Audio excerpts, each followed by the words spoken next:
Welcome to Dance with Disease. My name is Ren. In 2016, my index finger started wiggling, which is great if you're training a dog, but I don't have a canine companion.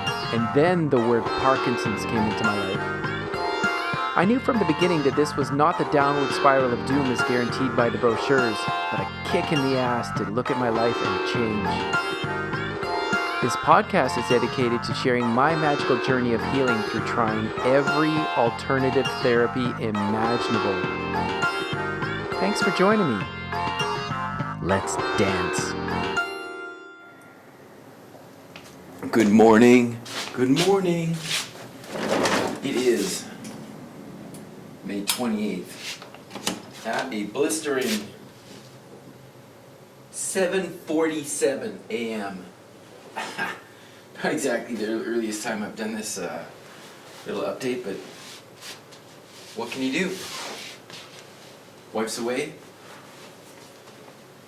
I gotta sleep in if I can. Well, not because she's away, because I woke up at 4. I was like, I'm not getting up.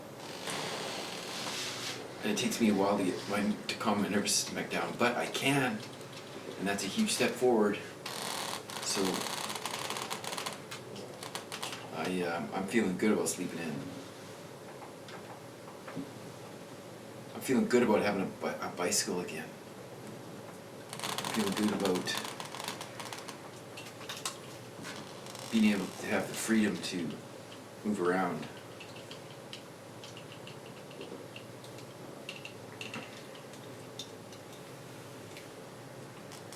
I'm feeling good about not being afraid to be seen for what's going on, for what's going on in this body at the moment. And that feels really good to be able to be just comfortable with who I am. I think it's one of the first times in my life, in fact, that I'm comfortable for who I am.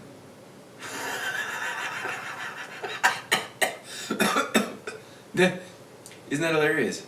That it would take this sort of experience to make a person comfortable. I mean, I guess that's just the deal for many people. Something dramatic has to happen in order for a shift of consciousness.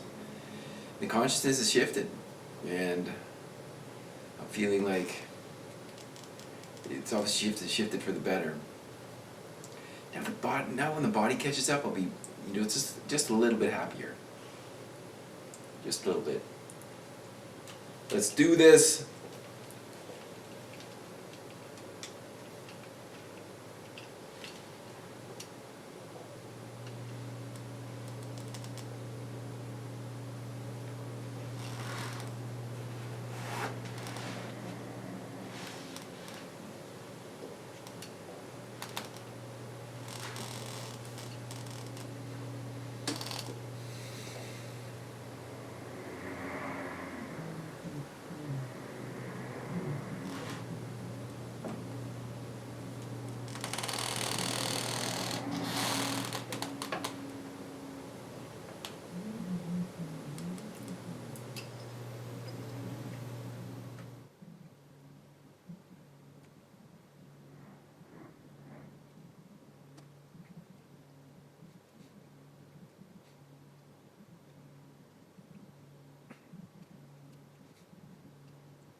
Impatience.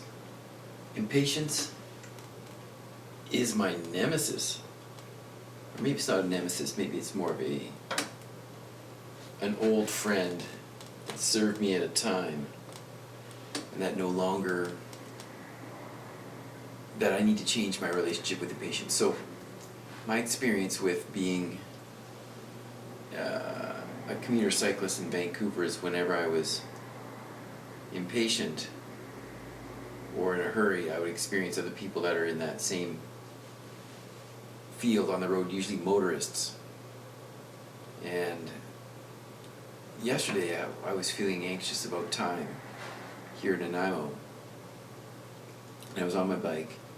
I had 48 rolls or 24 rolls of toilet paper on the back and full panniers, and I do what I do at, there's a big intersection that can take a lot of time, it gets very congested. So we get to the front, sort of navigate through the cars and to the front of to the front of the line to turn left, and you don't get, I don't get in the way of anybody.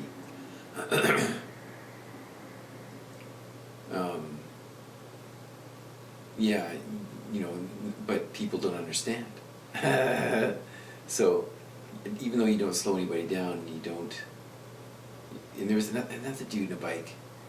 He's ahead of me, so we're between these cars, these 3 rows of cars, and we're turning left.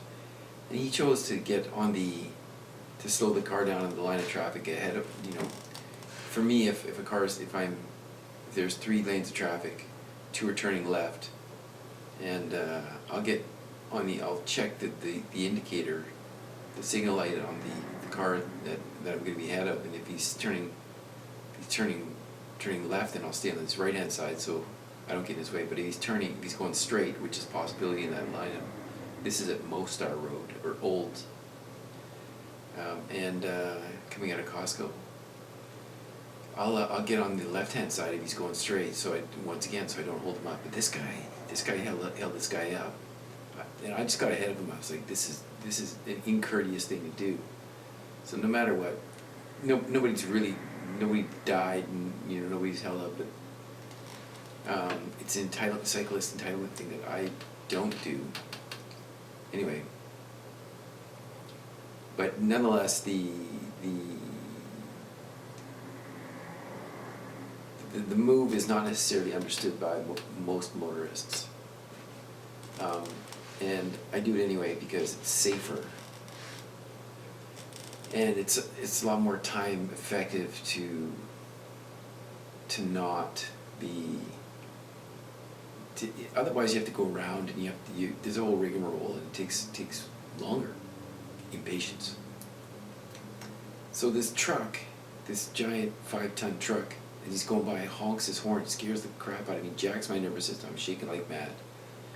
And I catch him there's a light like 200 meters ahead, and I catch him at the light, I just gaze at him.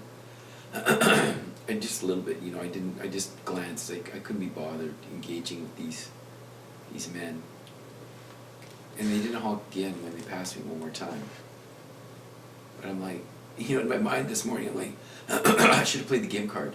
How do you guys? So I didn't hold you up, didn't slow you down, and yet you chose to scare a disabled guy.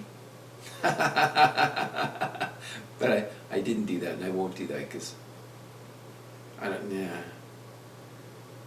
Yeah, impatience. I'm impatient with this process. Oh man. But what can you do?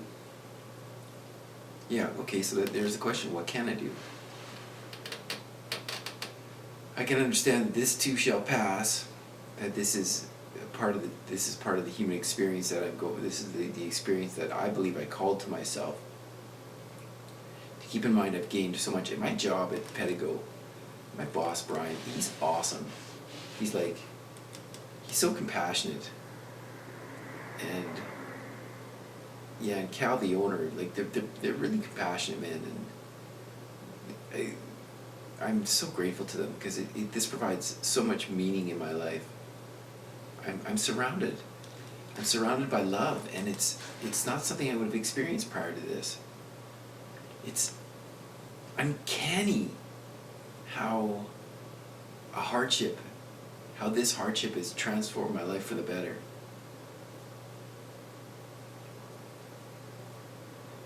Yeah, what can you do? Accept the reality as it is. The reality is my life is great. The reality is this is difficult. The reality is I'm seeing love and comfort greater than I would have expected possible. Dear friends, I hope you have the same level of revelation in your life, and have a wonderful day. Thank you for listening to the Dance with Disease podcast. My name is Ren. It's been a pleasure to have you here today. For more podcasts and the films, Dance with Disease, log on to YouTube, Ren the Artist. See you next time.